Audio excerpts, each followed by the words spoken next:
Okay, so welcome back. So in this video, we have here limit as x approaches infinity ng x minus ln x. Okay?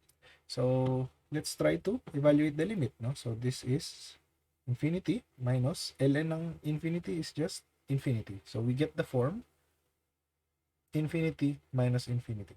So sabi natin, kapag meron tayong form infinity minus infinity, what we try to do is to try and simplify expression, no? And try to combine terms para magkaroon tayo ng form na 0 over 0 or infinity over infinity. Tama? Pero in this case, paano natin gagawin yun? We have here x minus ln x, diba? And wala naman na tayong magagawa doon. X minus ln x, wala naman tayong pwede mapag-combine, diba?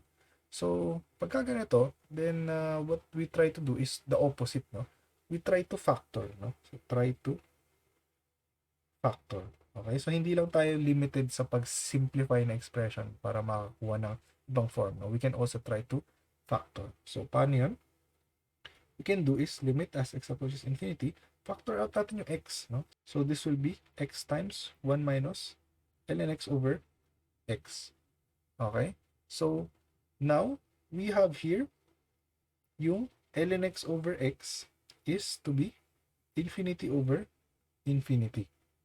Okay, so pwede natin ngayon na i-evaluate yung limit as x approaches infinity ng ln x over x. And alam natin infinity over infinity siya, so we can apply the L'Hopital's rule.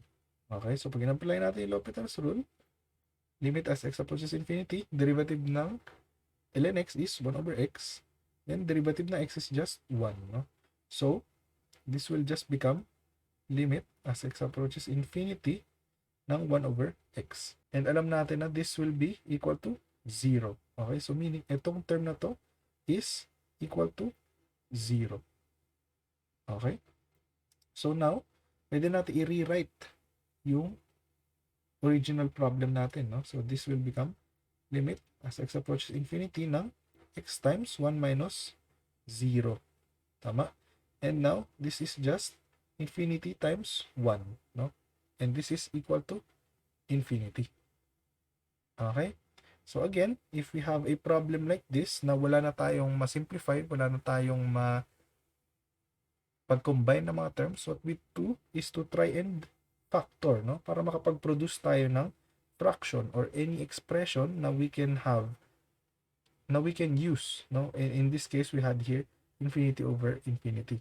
Now we can apply yung L'Hopital's rule. And then, we can try to substitute yung makuha natin na value to our original expression para ma-simplify natin and ma-evaluate natin yung limit. Okay? So, this has been another example for L'Hopital's rule. And see you in the next video.